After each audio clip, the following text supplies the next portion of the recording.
pagan influences. Parents should do all they can to help children make decisions based on biblical values. Here's Gene Getz to explain. Now let's take a look at the text, right beginning with verse 1 in the book of Ruth. We read, during the time of the judges, and again, you see that identifies the period of time we're talking about right here. It happened during the period of the judges. We're going to see in a moment what period that was and the judge that was involved. But we read, during the time of the judges, there was a famine in the land. And a man, and that man later is identified as Elimelech, a man left Bethlehem in Judah with his wife, and we'll see that she is identified as Naomi. Left with his wife and 2 sons who are identified as Mahlon and Chilion. They left, they went into the land of Moab for a while. Now, let's take a look at the specifics here. When it talks about the land of Moab, what does that mean? Well, if you look at the land, you see Bethlehem, it's very close there to Jerusalem, and you see across the Dead Sea the kingdom of Moab. Above that, you see the kingdom of Ammon. And to help you identify those 2 groups of people, I want to read for you a text back in the Old Testament, and it's not a very pretty picture. Remember the story of Lot. Remember how he went down into Sodom. And you remember how God delivered him from Sodom with 2 daughters. His wife, of course, looked back and turned into a pillar of salt.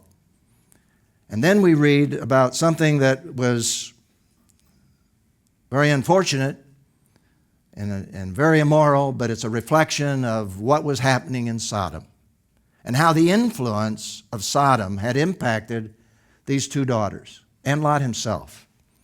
We read this in Genesis chapter 19. So both of Lot's daughters became pregnant by their father. Now, if you read the context, they were living in a cave. They said, no one is going to continue our line, so let's get our father drunk and get pregnant. And that's exactly what they did. The firstborn gave birth to a son and named him Moab.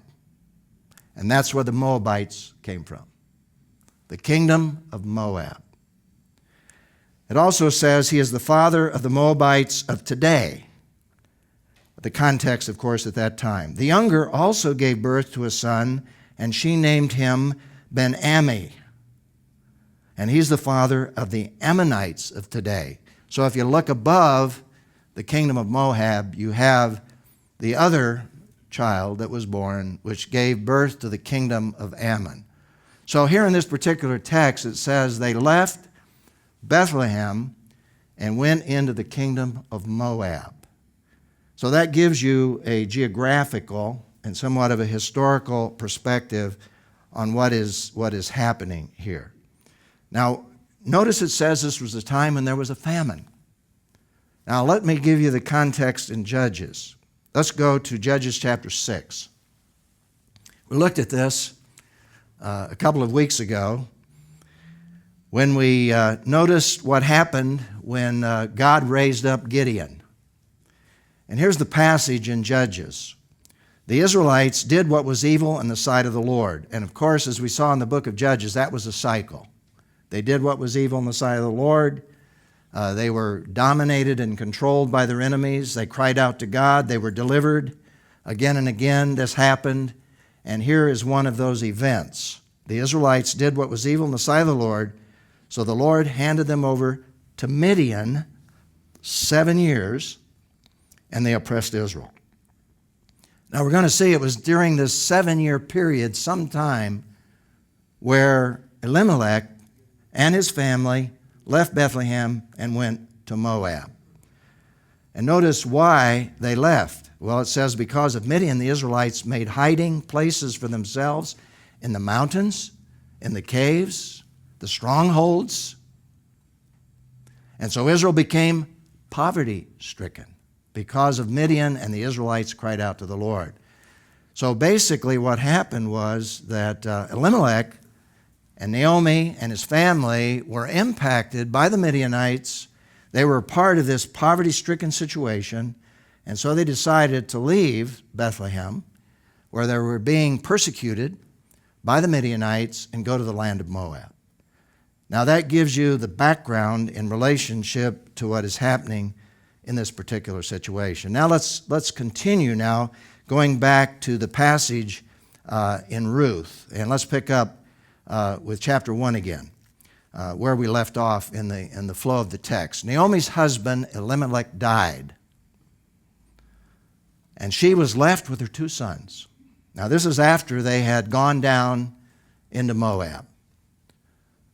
And, predictably, we might say, her sons took Moabite women as their wives. One was named Orpah, and the second was named Ruth.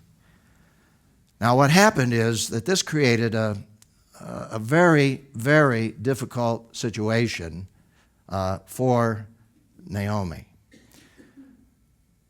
Now, the background of this is that, in a sense, Elimelech really set his family up for what happened. He didn't expect to die, and he certainly didn't expect what happened to his 2 sons. That was something that happened while they were down there.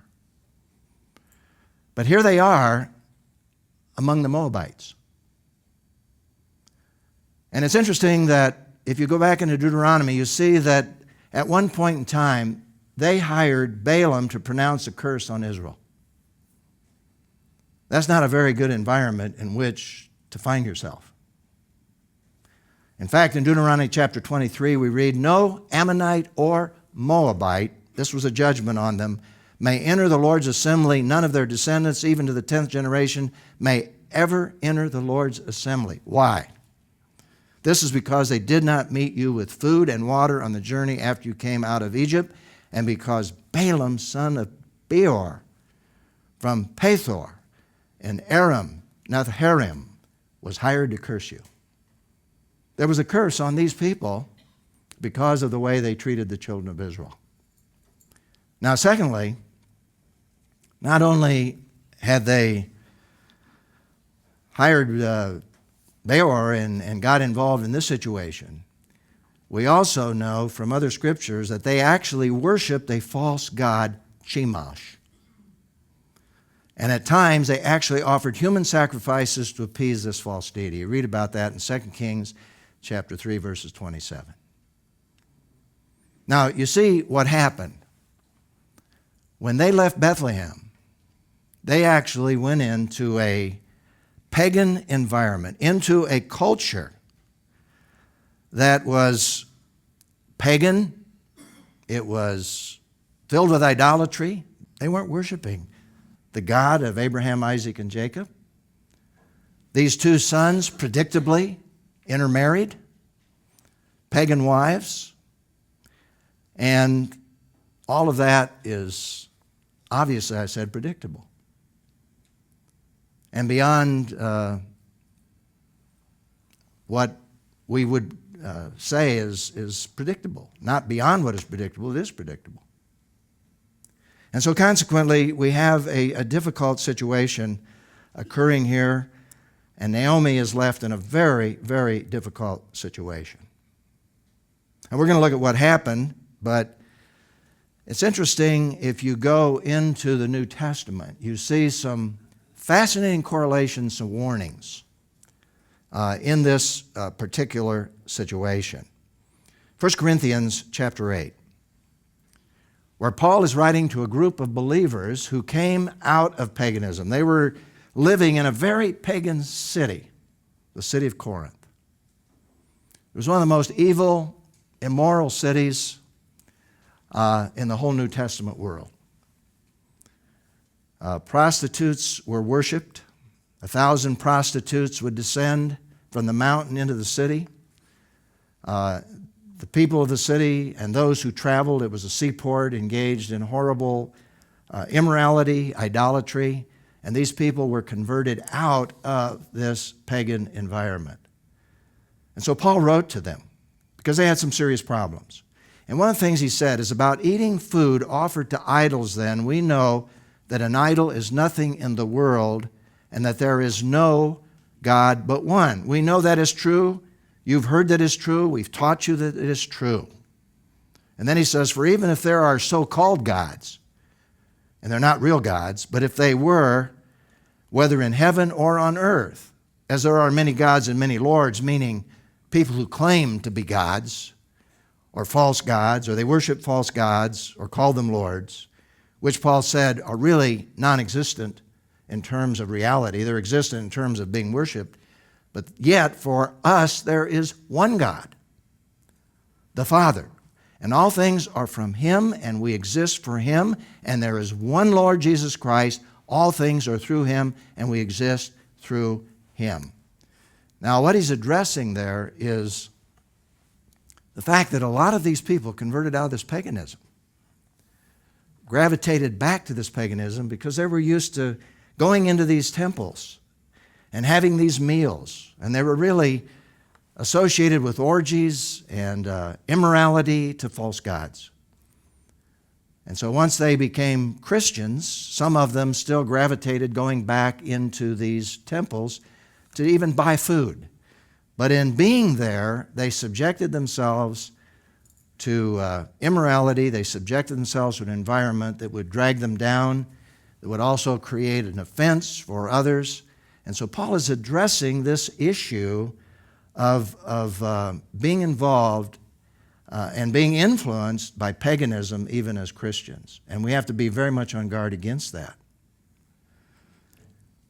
Now, let me just take you back to the principle that grows out of this passage. Parents should do all they can to help children make decisions based on biblical values. You see, Elimelech really violated that principle when he left Bethlehem and he went down into this pagan environment. And it wasn't wrong to seek to take care of his family, but he made decisions that led to disaster and to some tragic situations. Now that leads us to a reflection and response question that we need to think about in terms of that principle as it applies to us today in whatever culture we live. What precautions should parents take to safeguard children but not to become overly protective? And let me just simply say one other thing. With the internet, parents have got to give serious consideration to protecting those children, to block programming that can come into your home. And I want to tell you, children are very savvy when it comes to technology, far more than those of my generation. So we've got to take that very, very seriously.